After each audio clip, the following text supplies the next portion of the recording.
আসসালামু আলাইকুম এভরিওয়ান। তোমার প্রতি অনুভূতি গল্পের 14 নম্বর পার্ট। নীলা আপু বলল, অনেক বুঝলাম না, প্রেম করবা তুমি, রাতুল ভাই খাওয়াবে মানে? নীলা আপুর কথা শুনে মাথায় আকাশ ভেঙে পড়ল। আবার কি উপকার করতে গিয়ে বিপদে পড়লাম নাকি? আমি বললাম, আপু আপনি চিঠিটা ঠিক মতো পড়ছেন তো? আপু বলল, কেন? আমি বললাম, মনে হচ্ছে আপনার কথা ভুল হচ্ছে, আবার একটু দেখুন তো প্লিজ। আপু বলল, কি ভুল হচ্ছে? আমি বললাম, চিঠি আমি না, রাতুল ভাইয়া দিছে, আর রাতুল ভাইয়া আপনাকে অনেক ভালোবাসে। নীলাপু চিন্তার ভাঁজ নিয়ে বলল, ফাজলামো করো? আমি বললাম, না আপু, ফাজলামো করব কেন, কাগজে লেখাটা আরেকবার পড়ুন। আমার কথা শুনে আপু কাগজটা বের করে আবার মনে মনে পড়ল। নীলা আপু বলল, তাই তো, আমি তো শেষের লাইনটা পড়িই নাই। তুমি যেভাবে বলছো আর যেইভাবে লেখা ছিল, যে কেউ ভাববে তুমি প্রপোজ করছো। আমি বললাম, আমার জন্য না হয় হ্যাঁ বলছিলেন, তাহলে রাতুল ভাইয়ার জন্য কি? নীলা আপু বলল, রাতুল ভাইয়া তো আমার ক্রাশ। আপুর কথা শুনে আনন্দ রাখি কই, যাক কোনো সিনক্রেট হয় নাই। হে এভরিওয়ান, আপনারা অনেকেই কমেন্ট করছেন যে এই নীলা সেই কক্সবাজারের নীলা না তো? আরে না না ভাইয়ারা, এটা হচ্ছে গল্পের আমাদের রাতুল ভাইয়ার গার্লফ্রেন্ড। রাতুল ভাইয়া অর্ডার দিয়ে চলে আসছে। আমি ভাইয়াকে বললাম, ভাইয়া আপনারা কথা বলেন, আমি ওই টেবিলে আছি, আমার তো আজ খাবার দিন। আমি অন্য টেবিলে চলে গেলাম। সাথে রিমি আর আশাকে ফোন দিলাম রেস্টুরেন্টে আসার জন্য। আমি একা খেলে খারাপ দেখাই। 5 মিনিটের ভেতরে ওরা এসে হাজির। আশা বলল, অনিক আজ হঠাৎ ডাকলা? আমি বললাম, আজ তোমাদের খাওয়াবো, যত ইচ্ছা যা ইচ্ছা খাবে। রিমি বলল, আগে বলনি তো? আমি বললাম, এটা তো সারপ্রাইজ ছিল। রিমি বলল, যাক ভালোই হয়েছে, আমি মাত্র খেতে যাচ্ছিলাম। আশা বলল, আমাকেও ডেকে গিয়েছিল ভাবি। আমি বললাম, আচ্ছা কথা রাখো, এবার খাও। আমার ইচ্ছা মতো আমি খাচ্ছি, রিমি আশা তাদের ইচ্ছা মতো। আশা বলল, কিসের উপলক্ষে অনেক? আগে খাও, তারপরে যেতে যেতে বলছি। আমি খাবার সময় কথা বলতে পছন্দ করি না। খাওয়া দাওয়া শেষ করে রাতুল ভাই আর নীলাপুর কাছ থেকে বিদায় নিলাম। রিমি আশাকে নিয়ে চলে আসলাম। আমাদের বিল মিনিমাম 5,000 মতো হবেই। ভাইয়া হয়তো এতটা আশা করে নাই, আর আমাদের দিকে তাকানোর সময় ছিল না, কারণ প্রেমে ডুবেছিল। হয়তো রিমি আশাকে দেখেই নাই। রেস্টুরেন্ট থেকে বের হয়ে হেঁটেই চলছি। আশা বলল, অনেক বললা না তো কিসের উপলক্ষে ট্রিট দিলা? আমি বললাম, ও বলা তো হয় নাই, আমাকে দেখলা না একটা আপু আর একটা ভাইয়ার সাথে কথা বলে চলে আসলাম। রিমি বলল, ওরা কারা? আমি হেসে হেসে বললাম, অফিসের বড় ভাই আর বড় আপু, তাদের প্রেমের ঘটক ছিলাম আমি। তাই ভাইয়া বলেছিল আজ যা চাই তাই খেতে দিবে। আমার মনে হলো আমি একা একা খেলে পুষাবে না, তাই তোমাদের ডেকে নিলাম। আশা হাসতে হাসতে বলল, তাই নাকি? যেই খাবার খাইছি আজ বিল আসবে 5,000। রিমি বলল, অনেক এটা ঠিক করো নাই। রিমির চোখে বেঠিক হয়ে গেলাম। আমি বললাম, কেন? আমরা তো জোর করে খাই নাই, আমাদের খাওয়াইছে। রিমি বলল, না, তোমাকে শুধু বলেছিল খেতে, আমাদেরকে না। আমি বললাম, আচ্ছা দাঁড়াও। মোবাইলটা বের করে রাতুল ভাইয়াকে ফোন দিলাম। রাতুল ভাইয়া বলল, হ্যালো অনেক, বলো। আমি বললাম, ভাইয়া বিলটা কি একটু বেশি চলে আসলো? রাতুল ভাইয়া বলল, আরে যেই কাজ করে দিছিস, আরও একদিন ইচ্ছা মতো খাইস, সমস্যা নাই, কিন্তু তুই এত খাবার খেলি কি করে? আমি বললাম, সরি ভাইয়া, আপনাকে বলা হয় নাই, সাথে গার্লফ্রেন্ড আর বান্ধবী ছিল। রাতুল ভাইয়া বলল, আমার সাথে দেখা করাসনি কেন? আমি বললাম, আপনি তো নীলাপুর সাথে প্রেম করছিলেন। রাতুল ভাইয়া বলল, আচ্ছা একদিন দেখা করাস। আমি বললাম, আচ্ছা ভাইয়া, বাই, পরে কথা হবে। রাতুল ভাইয়া বলল, আচ্ছা দোয়া করিস আমার জন্য। ফোন ডেকে রিমিকে বললাম, রিমি এবার তো বলে খেলাম, সমস্যা নাই তো? রিমি বলল, ঠিক আছে, এবার চলো। আশাদের বাসার সামনে চলে এসেছি। আশা বলল, অনেক চল, ভাবির সাথে দেখা করে আসবি। আশা তাদের বাসায় নিয়ে যেতে চাইলো। আমি বললাম, আজ না, অন্য দিন, আজ পেট ভরে আছে। আশা বলল, তোরা তো দেখা করবি, খেতে কে বলছে? শুধু দেখা করলে হবে? আচ্ছা যা, কাল দেখা করব, অনেক রাত হয়েছে। আশা থেকে বিদায় নিয়ে বাসায় চলে আসলাম। ফ্রেশ হয়ে ঘুমাতে গেলাম। রাতে অপরিচিত নাম্বার থেকে ফোন। আমি বললাম, হ্যালো আসসালামু আলাইকুম, কে বলছেন? অনেক, আমি তোমার ভাবি। প্রায় 1 বছর পর ভাবির ফোন, কিন্তু ওর নাম্বার পেলো কোথা থেকে? তো এভরিওয়ান, গল্পটা কেমন লাগতেছে সবাই একটু কমেন্টে জানাবেন তো। আমি অবাক হয়ে বললাম, ভাবি তুমি নাম্বার পেলে কোথায়?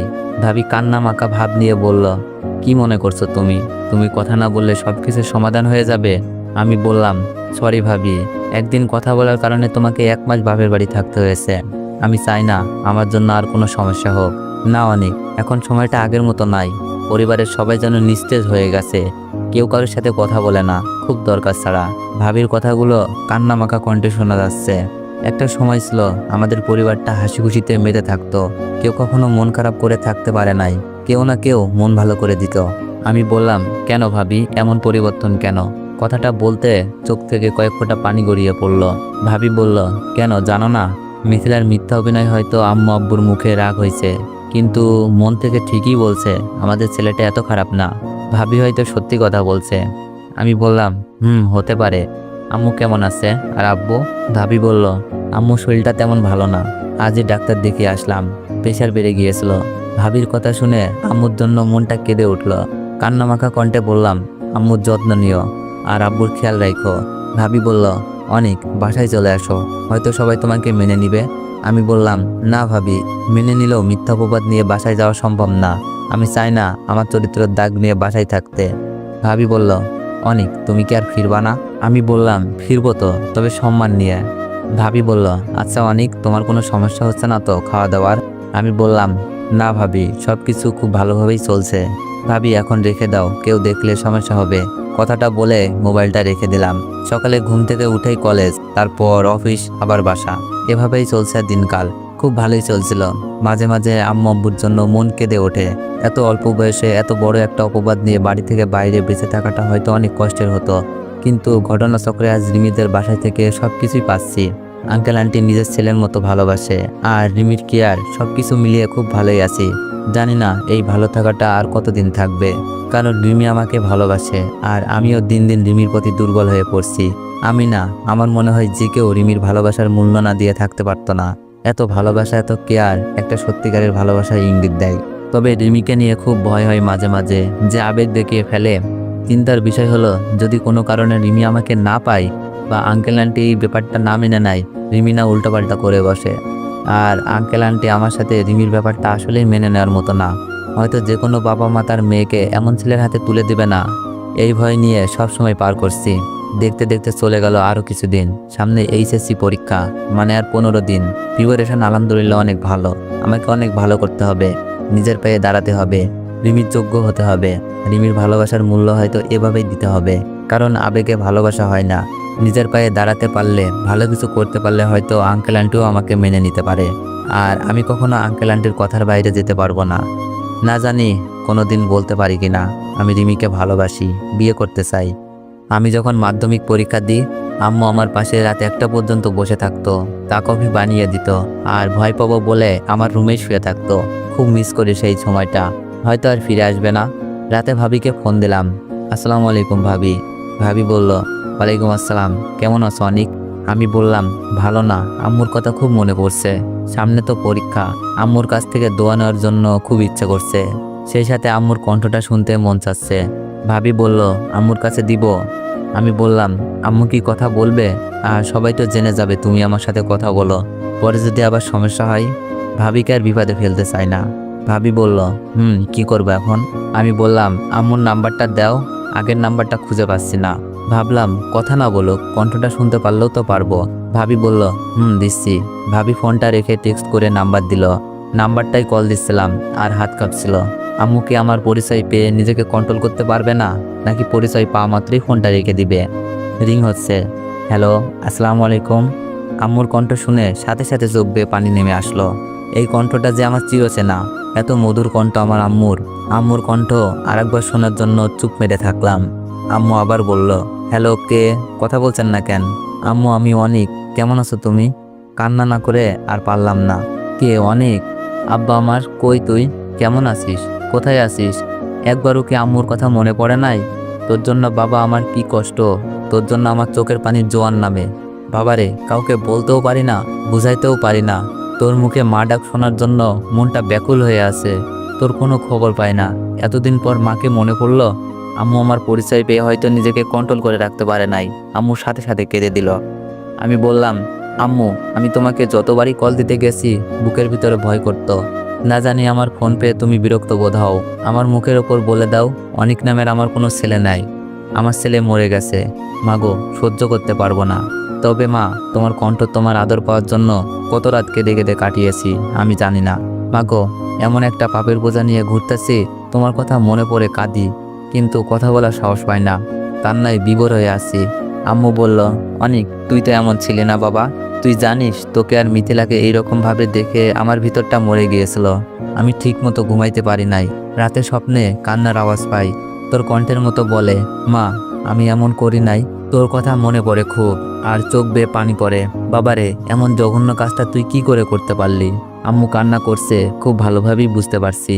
আম্মু আমি এমন বলতে গিয়ে আটকে যাই, কারণ প্রমাণ নাই। সব বলে যখন দিব তো কেন এত ত্যাগ? আমি বললাম, আম্মু আমাকে মাফ করে দাও। জানি আমার এমন কাজে তুমি কষ্ট পাইছো। মাগো, আমিও আমার ভুল খুব ভালোভাবেই বুঝতে পারছি। খারাপ নজরে কোনো মেয়ের দিকে তাকাইও না। আম্মু আমার জন্য দোয়া কইরো, সামনে আমার পরীক্ষা।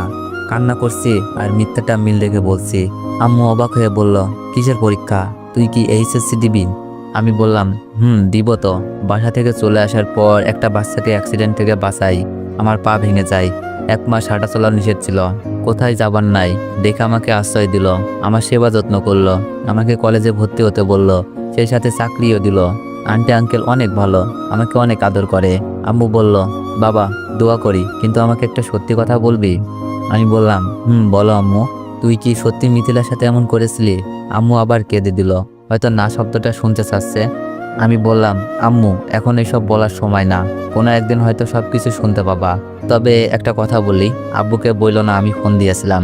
আব্বু অনেক কষ্ট পাবে। রাখি মা, আর আমার জন্য কেঁদো না, খুব ভালোই আছি। আর কোনটা সত্য কোনটা মিথ্যা সব তো চোখের সামনেই দেখলা। কথাটা বলে ফোনটা রেখে দিলাম। পরীক্ষা চলে আসলো। আম্মুর সাথে মাঝে একবার কথা হয়েছিল। আম্মু শুধু সত্যটা জানতে চাই। হয়তো ভাবি সবকিছু বলে দিছে, আর আম্মুর মনে সেগুলো জায়গা করে নিছে। আর আম্মু যে আমার কণ্ঠ স্বপ্ন শুনতে পাই, কেন জানেন? এটার একটা বৈজ্ঞানিক ধারণা আছে, না বলি। খুব ভালো লাগছিল আম্মু আমার প্রতি এমন ধারণা করার জন্য। পরীক্ষা দিচ্ছি, খুব ভালোভাবেই পরীক্ষা শেষ করলাম। প্রতিটা পরীক্ষায় অনেক ভালো দিয়েছি। এখন শুধু রেজাল্টের অপেক্ষা। ফ্রি টাইম পার করছি। পরীক্ষার পর আসা আমি আর রিমি অনেক জায়গা থেকে ঘুরে আসি। রুমে শুয়ে আছি। আন্টি আমাকে বলল, অনেক বাবা তুমি একটু বাসায় থেকো। রিমির মামাতো ভাই জাপান থেকে আসছে, আমরা রিসিভ করতে যাচ্ছি। রিমির মামা? কেউ কোনোদিন বলে নাই রিমির মামা আছে। রিমি তো বলছিল রিমির মামা নেই। তাহলে? আন্টি বলল, ও তুমি অবাক হচ্ছ? রিমির মামা তো অ্যাক্সিডেন্টে মারা যায়। রিমির মামাতো ভাই লেখাপড়া করার জন্য জাপান থেকে যায়। অনেক বড় চাকরি করে সে। আন্টির কথা শুনে বুঝলাম মামা মারা গেছে, তাই না বলেছিল রিমি?